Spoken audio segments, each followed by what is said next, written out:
everybody. My name is Sam. I'm one of our aquarists and penguin keepers here at the Aquarium of Niagara, and joining me is one of my fellow aquarists. This is Natalie, and we are here to talk to you about sturgeon today. So we've been doing a few different Facebook Lives every day. Today our theme is our very own sturgeons here. There are 4 in the exhibit, and we are so excited to talk to you about them today. Now, throughout our time together, if anybody does have any questions, feel free to ask, join in, pop up, and we'll certainly answer them for you. Now, we're going to cover a few different topics today while we're talking about our sturgeons and how amazing they are. Now, I'm going to throw it over to you, Natalie. Can you tell us what exactly is a sturgeon? What are we looking at? Yeah, so a lake sturgeon is a freshwater fish. They actually date back to about 200 million years, so they've been around a long time, and they can also live up to 100 years. So these guys can live a very long time as well. So like Natalie said, these guys are freshwater fish, and believe it or not, they are local. So these guys are considered to be lake sturgeon, just one of the about 27 different species of sturgeon out there. And lake sturgeon are in freshwater in the United States.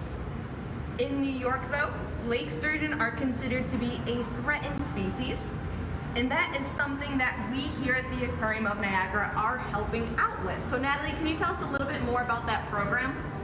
Yeah, so these sturgeon that we get are from the DEC, which stands for the Department of Environmental Conservation. They actually oversee a hatchery right here in New York, and we get these guys when they are about a year old, and then we will get to release them about a year later when they're around 2 years old.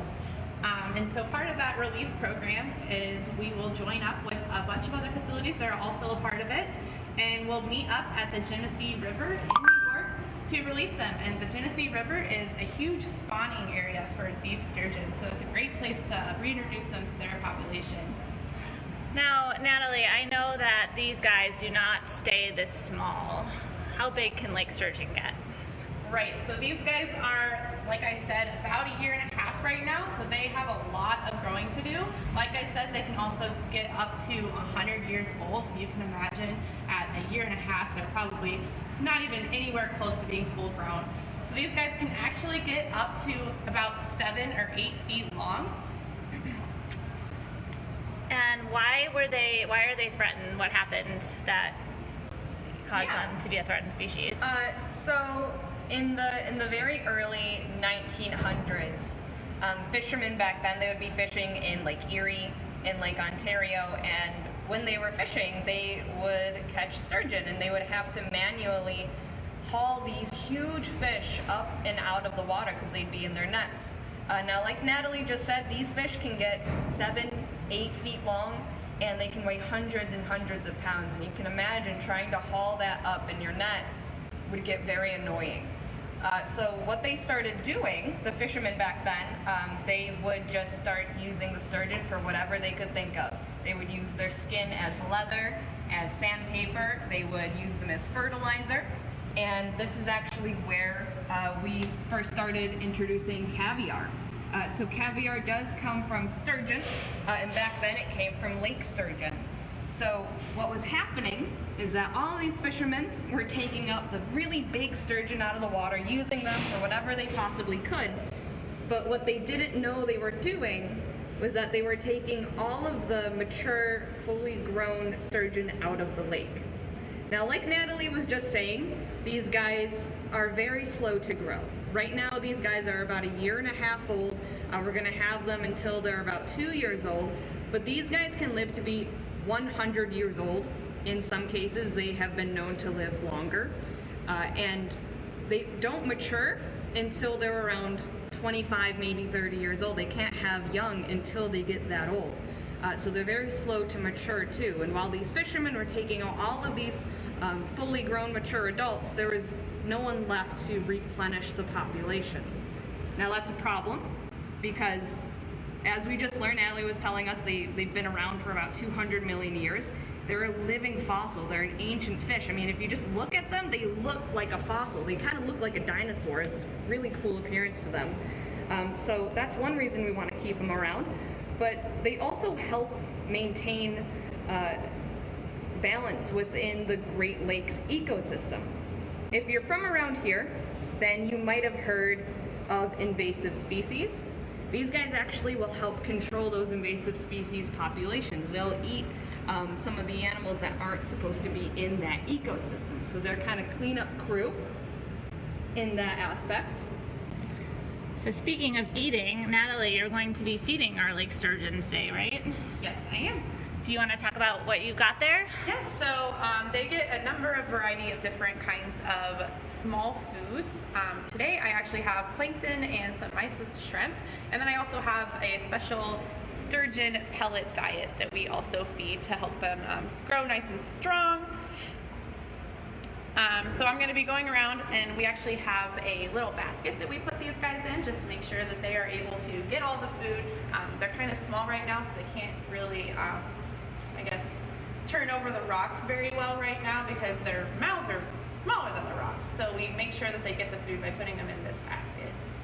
Cool. And you'll see me handle them a little bit because they are very docile. We also do monthly morphometrics on them, so we will get their weights and their length and their girth, and just to make sure that they're continually growing. If they're not, if they've lost weight, we want to be able to fix that by giving them more food or more often feedings. So they're very docile and very used to us handling them at this point. Okay, so Sam's going to talk to us a little bit while Natalie goes behind to put in the food. Great, yeah. So if you are just joining us on the Facebook Live, I know we started this a few minutes ago, but some of you might have hopped on. My name is Sam. I'm one of our aquarists here, and Natalie, who just jumped in the back there to feed our sturgeons, is one of my fellow aquarists. And we're just talking about a really cool animal today. We're talking about the lake sturgeon and how they are threatened here in western New York. In New York State, there is no open fishing opportunity for them. There's no possession under personal care. We have them here with us because we're partnered up with the Department of Environmental Conservation in order to help restore the lake sturgeon populations in their natural habitat. And they have some adaptations, right, that make them able to live as long as they do? Oh yeah, definitely.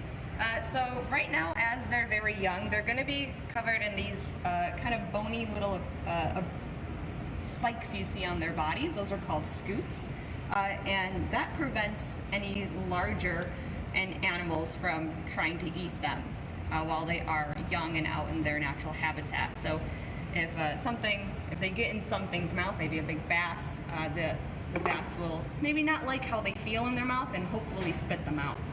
You can also see how right now the young fingerlings are speckled. Kind of looks like they have black spots all over their bodies. That's a camouflage. That will go away once they get a bit older. But like we said, they are very slow to grow, very slow to mature, and that itself will help them live longer as well. Now, Sam, I wonder if people see the yellow tag on one of our sturgeon in here. Can you talk a little bit about what that is? Yeah, definitely. So the sturgeon that you see here, they were never out in their natural habitat. Like Natalie was saying, they were hatched at a hatchery right here in western New York, and that hatchery is overseen by the DEC.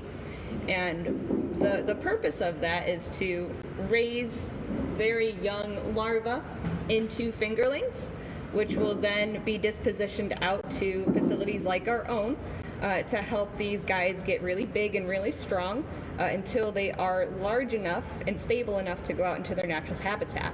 Now we do want to make sure that we're keeping track of who is who, and that tag is a great way to do that, that we can tell that that is that specific sturgeon. So you might see some of them have it, some of them don't, but eventually all of them will be tagged, and then we can monitor them even when they are introduced into their natural habitat. They're going to be introduced into the Genesee River.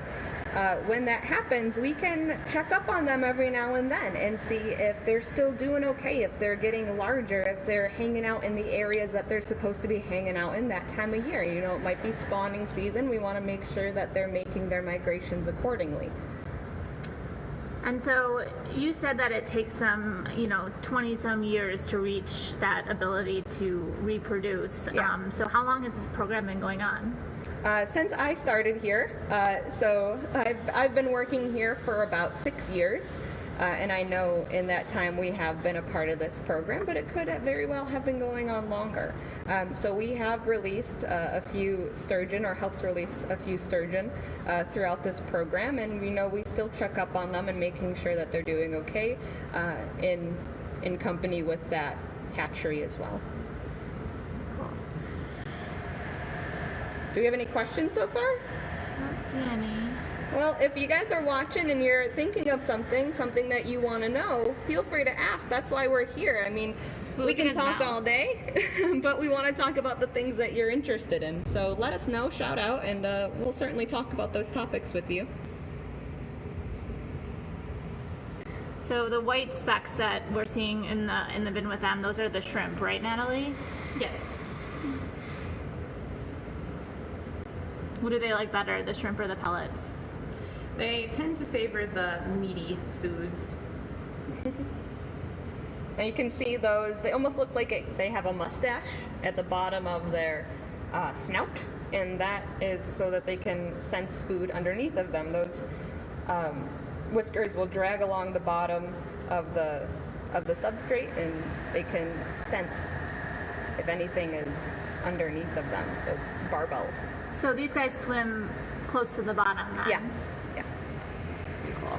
And then we do have some bigger lake sturgeon in our Great Lakes exhibit, don't we? Yeah, see if you can find I'll it. take you over, guys, over here and see. Maybe over here. There's one over there. Here. Okay. So we'll go and swim back there. So this is an example of a little bit bigger, but not nearly as big as they can get. Exactly. Okay, cool. All right.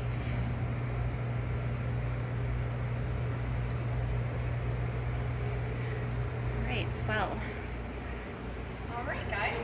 Well, thank you so much for joining us, learning a little bit more about what we are doing here at the aquarium to help animals in our own community.